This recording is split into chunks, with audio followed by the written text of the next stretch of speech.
I started out my career right out of high school. I joined the Army.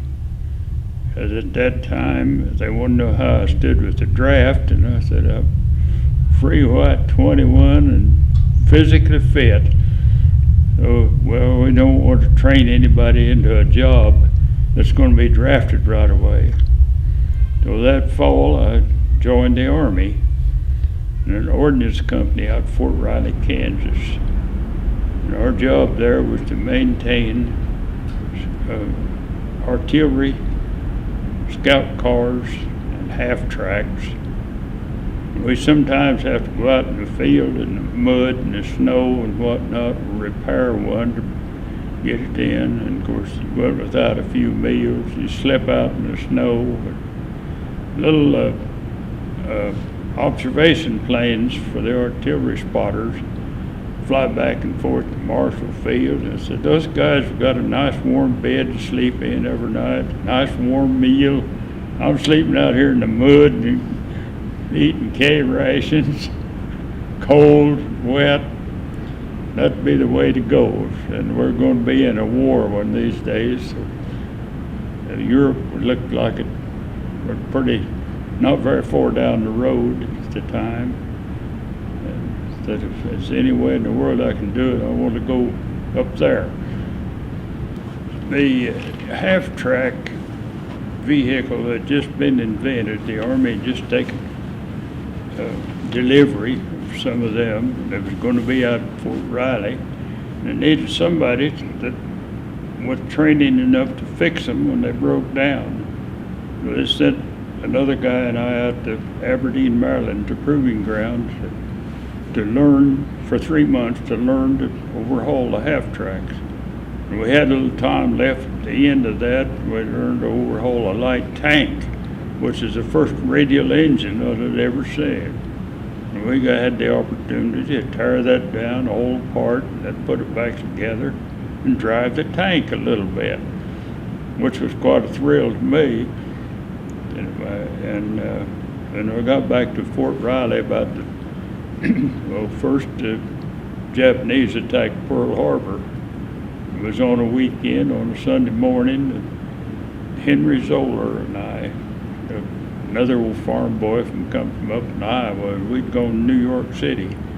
We was up on the Empire State Building that morning when the PA system fired up, and all service people returned immediately to base, that the United States was under attack. So we went back to Aberdeen, finished our training there, and the first year I got back to Fort Riley. The company commander, I just have a high school education, formal education. I got back to Fort Riley, the company commander, do you have the IQ or qualifications enough to join the Air Corps or go to Officers Candidate School? I said, well, there. I always wanted to fly. Up there, it's the place to be. I took the tests and passed the tests, and it was all downhill after that. I learned to fly and made my first flight in an airplane the 23rd day of October, 1942. I went through primary PT-17s for 9 weeks. I went to at Americus, Georgia. I went to Greenville, Mississippi, where we got BT-13. Had a closed canopy, a radio, and a 2-stage prop engine, fixed gear. So I got another 70 hours experience in that. And talking on the radio was something new, and different airplanes altogether, more advanced, a little faster. After 9 weeks there, we went to Blytheville, Arkansas. We flew there at T-6, which is, there's a million of them then, and a lot of them left nowadays. They're a fun airplane to fly. For the single engine training, and then the twin engine training was in a AT-10, a Beechcraft twin engine plywood bomber, we called them. And after 9 weeks there, we're at the equivalent of a commercial ticket in those days, a commercial license with a little bit of instrument experience. Graduated the 29th day of April, 1943. And off to got married that night. So my wife went with me then to Columbus, Ohio, where we went to Lockburn Air Base and crawled into a B-17, which was 10 times bigger than anything I'd ever flown before. And it was way up in the air. And used to one you could stand and look in the cockpit. Now you stand under the airplane. So that was really a change. But we adapted to it. We were young. I was 21 years old. We learned to fly the things. And after 3 months' time there in it, I float about 100 hours of pilot time, and more is flying with other guys that was trying to get their 100 hours. And they sent part of the guys that finished up there, they sent out of my class up to Walla Walla, Washington, and they've become co-pilots for new crews. They sent me down to Alexandria, Louisiana as the first pilot. They got my crew together there. We trained for about 3 months and went to England then and flew with the 91st Bomb Group, the 323rd Squadron, where I put in 30 missions. Made the first 6 missions of daylight raids that were made on Berlin. I made them. The worst raid we had was about my 5th raid. It was on the 11th of January. And the weather was terrible. Even the ducks were walking that day. But we got off 166 bombers off and went to Oschersleben, Germany. We started out with 166 bombers, and we couldn't get any fighters off. The weather was so bad. We didn't have many escort fighters anyway in those days. They just didn't have. The bombers were ahead of the fighters, in other words, and we fought our way in, an estimated 500 German fighters. And but the remains of it, the ones of us that made it, was an aircraft assembly plant at Oschersleben. We completely obliterated it. It was a sunshiny day over Germany. We fought our way in and fought our way back out at an estimated number of 500 German fighters altogether. We lost 42 of our bombers, 25%. But we officially were credited with shooting down 125 German fighters. So that was the worst day I ever put in my life.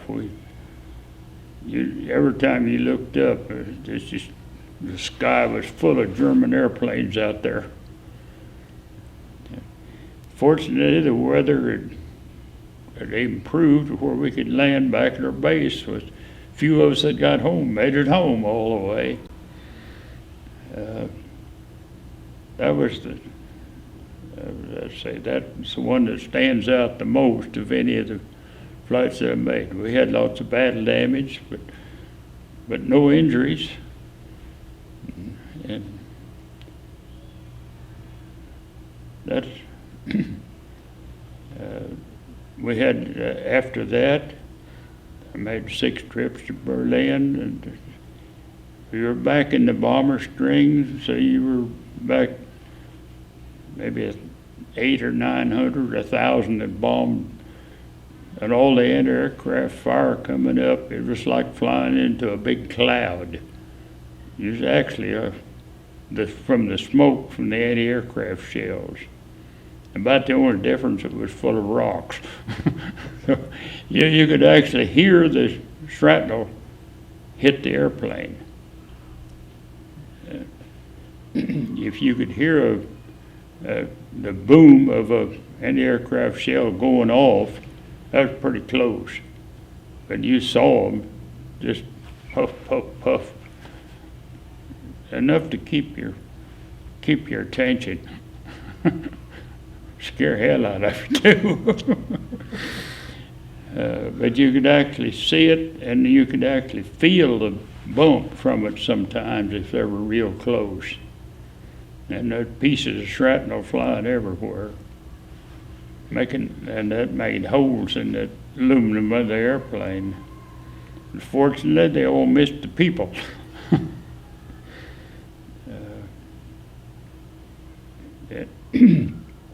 And after I finished up my 30 missions, I sent three of us, two other guys and myself, up to a gunnery school over there where we got the crews of the enlisted men of the crews, new crews coming across, where we talked to the guys what to expect when they started flying combat, how important an oxygen mask was to you. With at 28,000 feet, you wouldn't live long without the oxygen to breathe. You could make it, most people could make it at 18,000 if you weren't doing anything. A few minutes work at 18,000 feet, you'd pass out from the lack of oxygen. Those old oxygen masks were hard rubber, and you best shave very careful of a morning, because that old hard rubber on a stubble was misery, like sandpaper. So we learned that real quick, and we tried to impress on the new guys to make them a little more comfortable. Another thing was explained to them how occasionally a guy would bail out, evade capture, and get in contact with the French underground. And some of them come back to England. They picked a few up. The British run a fairly regular flight in and out of France, taking supplies into the underground. And rather than come back with an empty airplane, they'd bring a few escaped American airmen back. Others would get in contact with the right people, and they would walk across the Pyrenees into Spain, and where they were immediately interned, taken to jail, except they didn't lock the door. You had a bed and breakfast at a Spanish prison, and they would eventually get back to England. A few made it into Switzerland. We had a few airplanes land in Switzerland that was shot up so bad they couldn't make it anywhere else. And like me, they all carried a parachute, but never did have to use it. And I always said it'd take a pretty big man to push me out the door. Can you tell me the story about how you flew the original 909 B-17? Okay, and I don't remember the exact dates, but it was in March. We got the original 909, brand new, didn't have a scratch on it. But we laughed about it a lot. The Germans fixed that. But I flew it, and before I finished up, I had 14 missions in the original 909. And if you put it out here on the ramp beside this one, and get out on one end to the other one, you could not tell the difference. Everything was identical. All the switches in the same place. Nothing new added, except to be able to fly. And this one, you had to have some modern communications. The radios in there if they still worked, nobody could receive you. There's no receivers left for those kind of radios. So but that's the only difference. Well, they have welded turbochargers, so they don't run on these, which they don't need them. You don't need them at high altitude. The missions that you flew on the original 909. Pardon? The missions that you flew on the original 909, where were those two? Well, the last three were to Berlin. And I'd have to look at my logbook to tell you where else it was. We went to Berlin more times than we went anywhere. We made one trip to Schweinfurt, but I don't know whether that was in 909 or not. But I flew 5 or 6 different airplanes. They had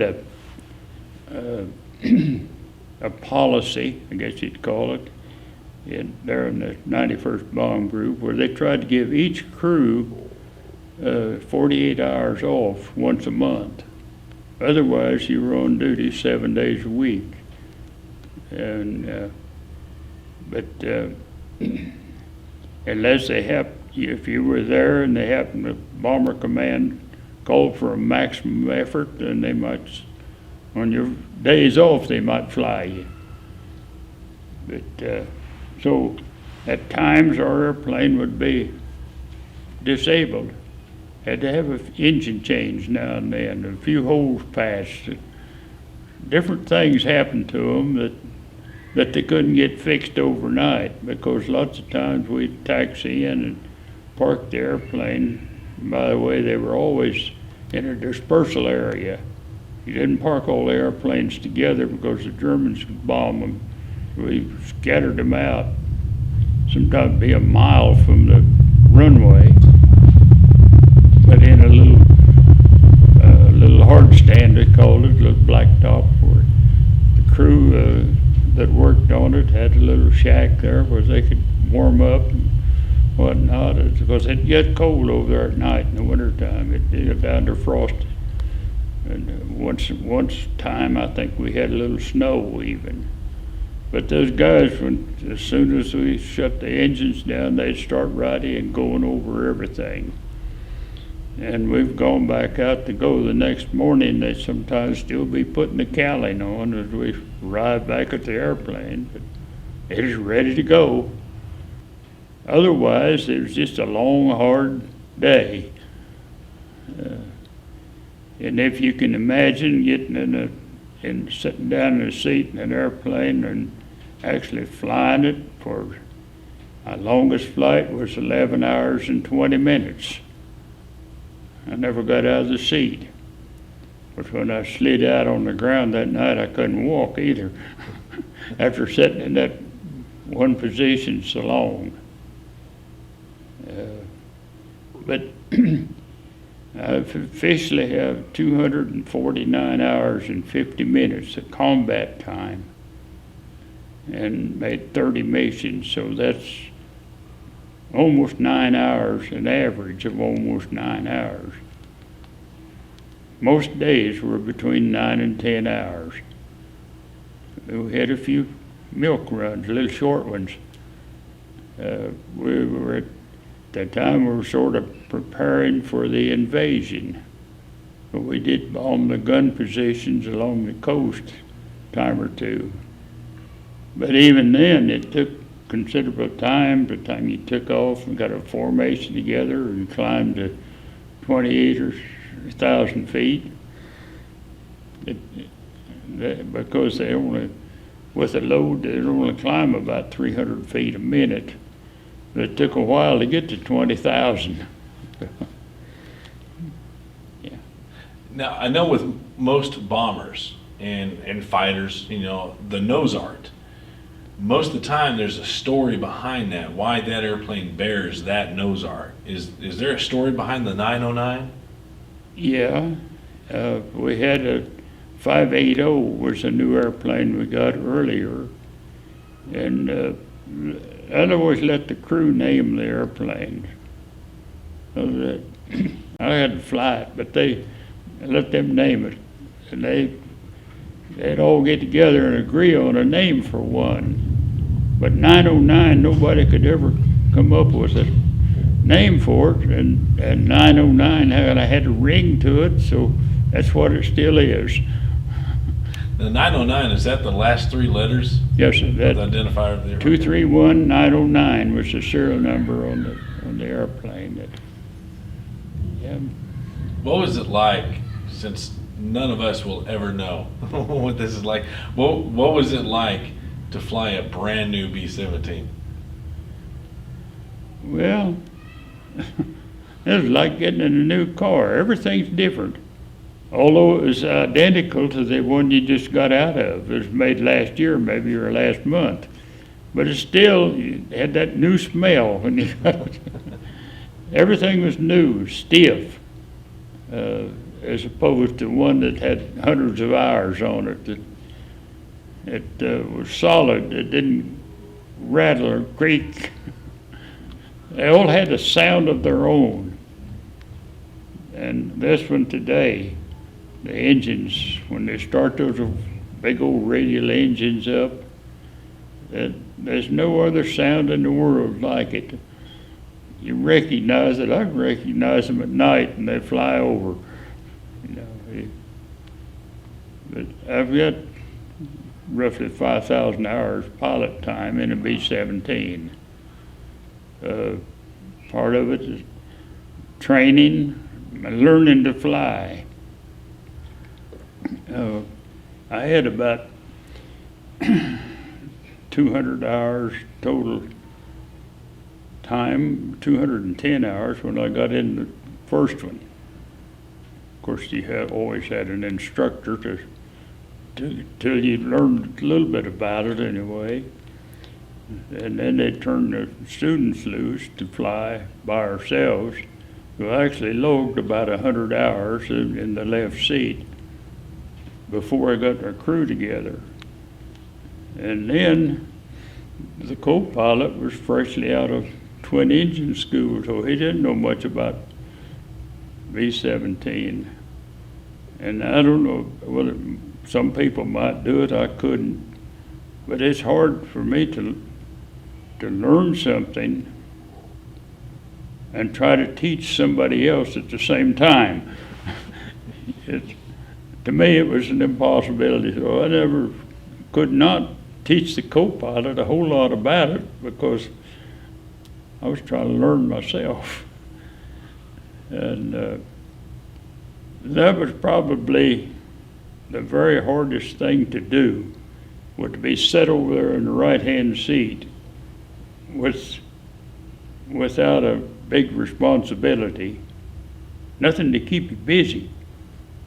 I was busy. I was working hard at it, trying to stay in formation. And man, believe it or not, that's hard to do. You can imagine yourself in a car out here on a dual-lane highway, driving 100 miles an hour, and sit in the other lane and try to keep your bumper even with the back bumper of the car, and weave in and out, and forwards and backwards, and then add the third dimension up and down all at the same time. And we didn't get much instruction on that, very little instruction on learning to fly formation. They put you in the back and of a formation, so if you got out of formation, you lagged a little or you got a little wide. It was just a process of learning it as you got a little experience and worked your way forward in it. And due to the process of elimination, if guys got shot down, if you finished up, you wound up as the leader of the second element. And then you work your way up to leader of the first element, the squadron leader, just by your experience, because and that was something else that was hard to do, was on a turn, because of big old airplanes, and 18 of them together. You don't just turn on a dime. And you have 6 out in the lead, 6 on the left and down below, and 6 a little bit behind and up above. But on a turn, if you stayed in the formation, this bottom crew down here was have to slow down a lot, and the one up there would have to speed up a lot. So on a turn, you slid so you were one right above the other. You had the same radius in the turn. There's something else you had to learn. And then they would put 3 18-ship formations together. So you had 54 in one formation. And they did the same thing when you made turns, but you made very gentle turns when you had that many airplanes and all of you flying with your wingtip evens, the wingtip on the leader, and the nose even with his tail. And just in anti-aircraft fire, you spread out a little bit, so one shell couldn't get 2 airplanes. But when you come to the fighters, when they attacked, you wanted as close as possible because you could concentrate your firepower. The German pilots learned they fly out to the side and look a formation over, and if they were all tucked in together real tight, they'd go and look for somebody else that was all scattered out because they like to pick an individual airplane. But if you had 54 of them stuck right up together, they didn't like their chances there. Do you remember some of the German aircraft that you encountered? Well, they had more Me-109s than anything, and the Focke-Wulf 190 was another. But on the 11th of January, we saw everything. So the Stuka dive bombers up there, all of them shooting at us. Yeah. Did you ever run across the Me-262? We weren't sure. We saw a couple of jets one time at probably 40,000 feet off to the side. And we weren't even sure they were jets, but there were 2 airplanes up there that a couple of P-51 guys saw them also, and they started up there, but they just disappeared. They turned on the afterburner and were gone. But as far as combat, no, I did not see a German jet in operation. Do you remember the names of the crew members that were with you on 909? Yeah. John Carlack was our co-pilot. Leroy Jones, Lieutenant Leroy Jones, was the bombardier. Dan Jordan, Lieutenant Dan Jordan was our navigator. Leroy Jones from West Texas, Spearman town. Dan Jordan was from down in Georgia. I'll name, after a while I'll remember his town. John Carlack was come from up in Maine, was a co-pilot. Marvin Powers was from Texarkana, was a top turret gunner and engineer. A guy, Bertie, I can't think of his first name offhand, he was a radio operator. Lyman Schaefer, was a little guy, was our ball turret gunner. Robert Gaboski was one of the waist gunners. I'll think of the other one here in a minute. Chuck Collins was our tail gunner. That's 8 of them, but the 9th one is, that's funny, I can't, but I know pretty well. I've got them all down in the logbook, but. Did all those guys survive World War II? That you know of? Yeah. They did? Yeah. But when they first got over, the crews first got over there, they always sent the first pilot along with an old crew that as a co-pilot on 2 missions. So we had a little bit of experience when we loaded up the whole new crew then. And some of them got filled in on an old crew, but most of the guys, that would be their first mission. And my third one. Oh, so your third mission was on 909? No, we didn't get 909 until in March. Oh. It hadn't got over there yet. But everybody flew different airplanes at times. You had a particular airplane like 909 was assigned to us, but if it wasn't in commission to fly, well, we sometimes would fly another airplane, either another new one or one that another cruise airplane was, if they were on a 48 hours leave and their airplane was flyable and ours wasn't, we flew their airplanes. Do you remember who painted the nose art on the original 909? Was it, sometimes it would be a mechanic or one of the crew members, or it was a fellow that he was a painter, and that was his job, and he painted the nose art on all of them. Most of them have the guys elected to have a semi-nude young lady on the airplanes. Just say we never did. On 909, it looks just like it looks now. Now you also flew Mustangs, right? Well, I got a couple of hours in a Mustang in 1943, unofficially. I had a friend that was flying them, and he helped me get the engine started, and I got to go for a spin.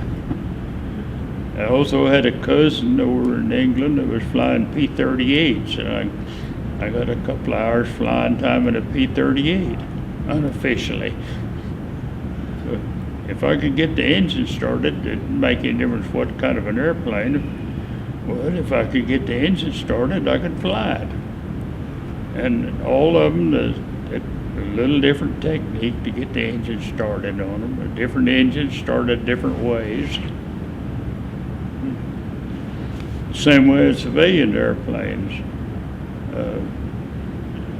Nowadays, it takes hours to check it out before somebody will let you get in an airplane. Well, I've gone to the factory and picked up a new airplane just to get in it and go home.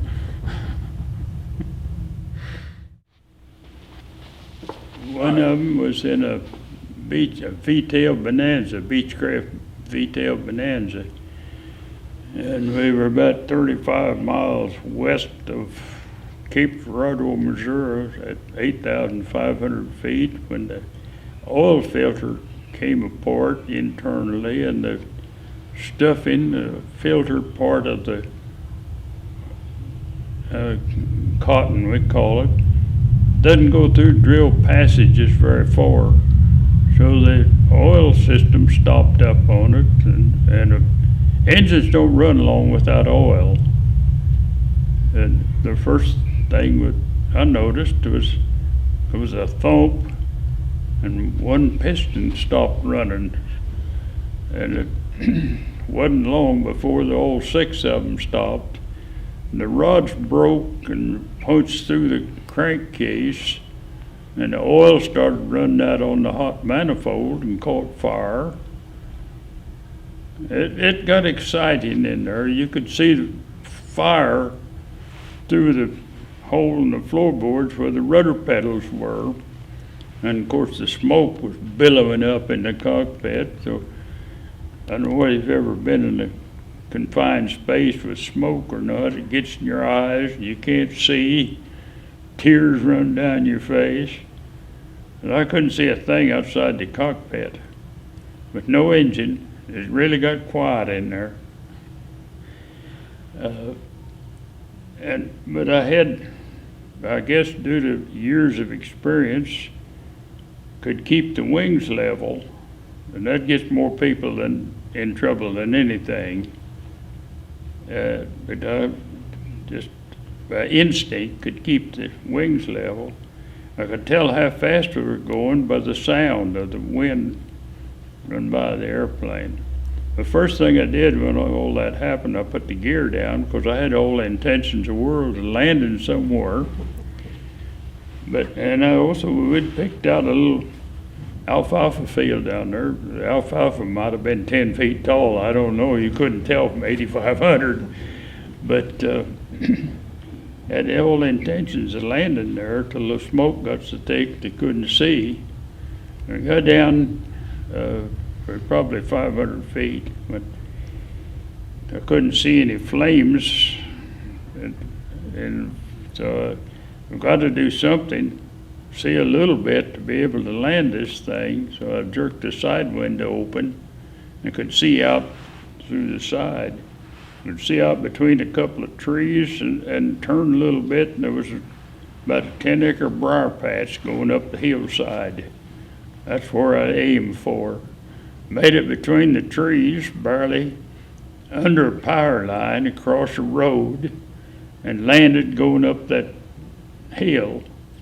And of course, the linkage to the front gear had melted, so the front gear was just flopping wind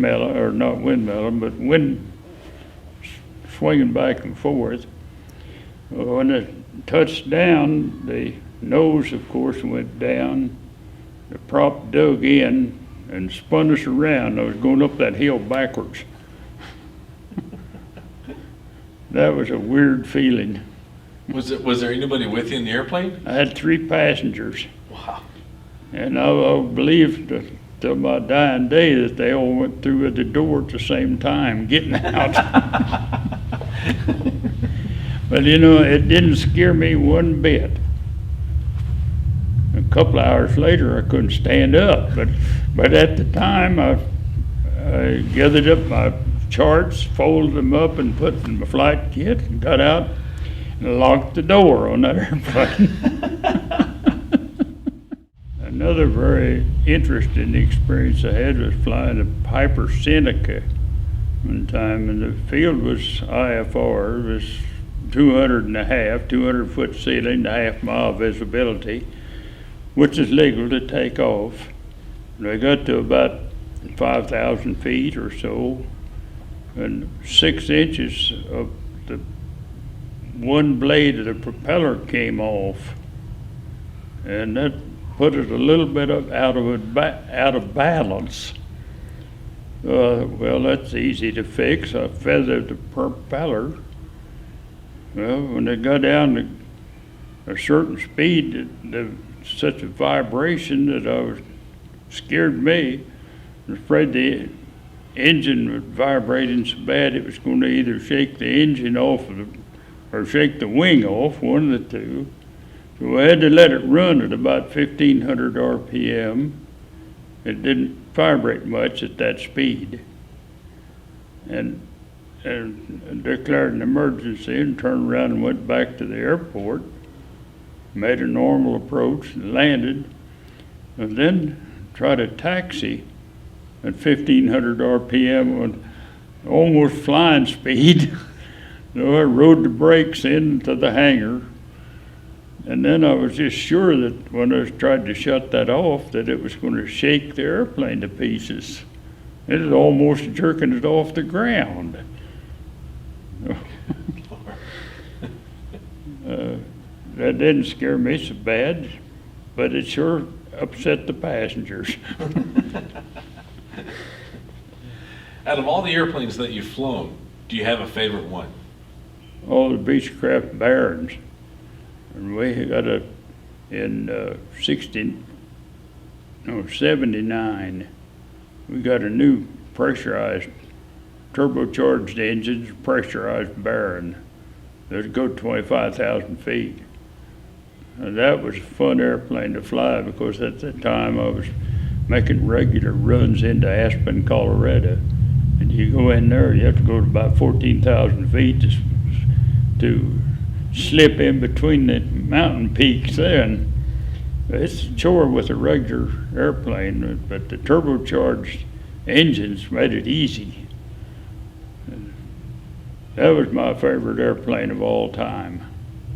I've known a lot of guys that have flown the Barents, and they all pretty much say the same thing. It's just a good flying airplane. You did have a little bit of problem going into Newark, New Jersey, or Newport, West Virginia, I guess it is, the Naval Air Station. It was taking a stretcher case in there. A guy had fell and broke all the pieces, but he was in a full body cast, and we were taking him in there. The weather was pretty bad. They did have minimums for landing, which is 200-foot ceiling and a half-mile visibility. But we come in on the final approach, and it was the first thing that there was a lot of jets out by that time, and the first thing when you come in to a traffic pattern with the jets, they would advise you to keep up your speed.